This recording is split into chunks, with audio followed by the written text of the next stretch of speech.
एका खेड्यागावामध्ये राहणारं एक नवरा बायकोचं जोडपं होतं।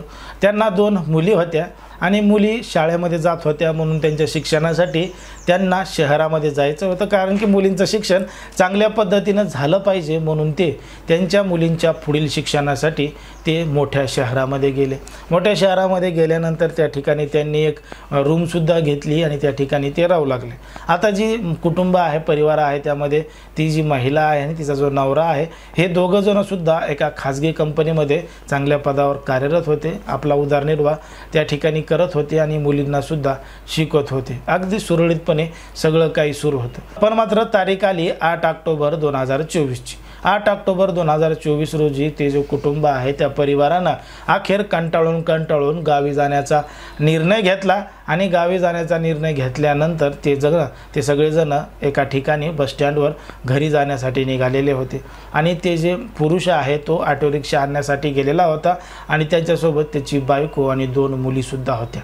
आता जी मोठी मुलगी आहे ती मुलगी त्या ठिकाणाहून अचानक गायब झाली आणि बेपत्ता झाली। आता बेपत्ता झाल्यानंतर तात्काळ त्या वडिलांनी जवळच्या पोलीस स्टेशनमध्ये मुलगी बेपत्ता झाल्याची तक्रार दाखल केली। जेव्हा पोलिसांनी त्या मुलीचं नाव आणि फोटो पाहिला तेव्हा त्यांना सुद्धा एक मोठा धक्का बसला, कारण की एक 10वी मध्ये शिकणारी मुलगी या अगोदर सुद्धा 2 वेळा पळून गेलेली होती आणि पोलिसांनी तिला वेगवेगळ्या पद्धतीनं वेगवेगळ्या ठिकाणाहून शोधून आणलं होतं आणि तिला शोधून आणल्यानंतर ती पुन्हा एकदा पळून गेली होती। नेमकं काय आहे संपूर्ण प्रकरण, कुठं घडली ही घटना, हे आपण अगदी सविस्तरपणे पाहणार आहोत। पण जर तुम्ही अजूनही आपलं चॅनल सबस्क्राईब केलं नसाल तर लगेच सबस्क्राईब करून घ्या आणि बाजूला असणाऱ्या बेल नोटिफिकेशनला सुद्धा ऑन करायला विसरू नका।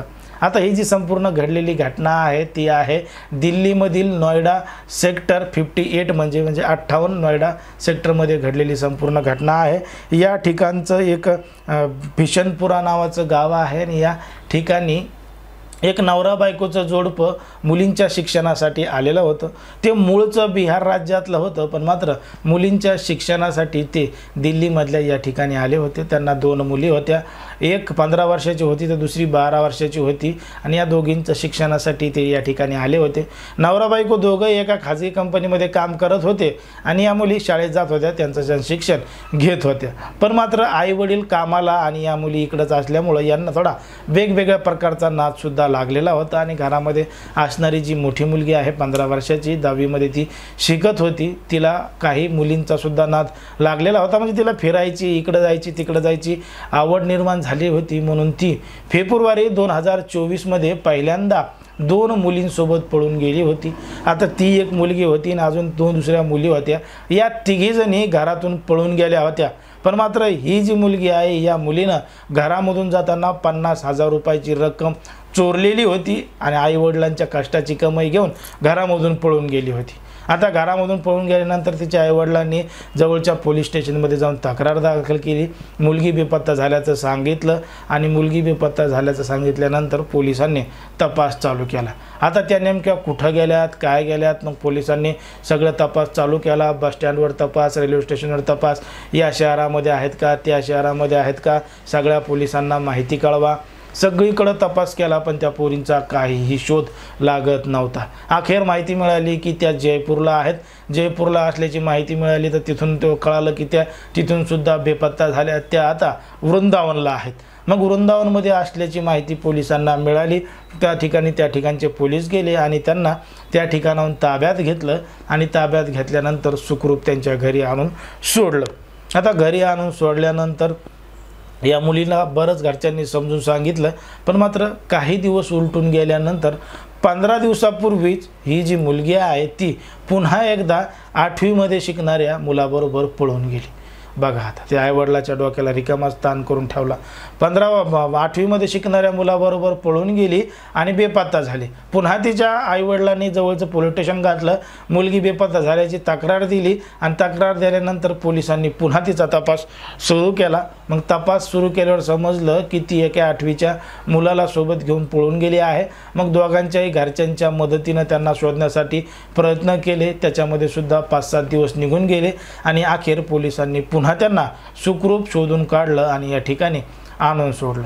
आता आणून सोडल्यानंतर ते जे आईवडील आहेत त्या मुलीला कदरलेले होते, त्यांनी ठरवलं की या ठिकाणी राहायचं नाही, आता आपण करू गावाकडं निघून जाऊ, कारण की या ठिकाणी ही सारखं पळून जात आहे आणि विनाकारण सगळ्यांना त्रास देत आहे। मग असा निर्णय त्यांनी गावाकडे जायचा घेतला। बस स्टँडवर जात होते, पण मात्र जाण्यासाठी त्यांनी एक ऑटो रिक्षा बोलवायचा होता, म्हणून ते ऑटो रिक्षा बोलवायला गेले।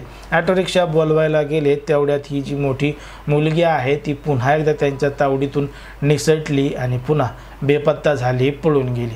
आता ती कुठं गेली आहे, काय गेली आहे याचा तपास पोलीस करत आहेत, कारण की यांनी पुन्हा एकदा पोलीस स्टेशनमध्ये तक्रार दाखल केली आहे।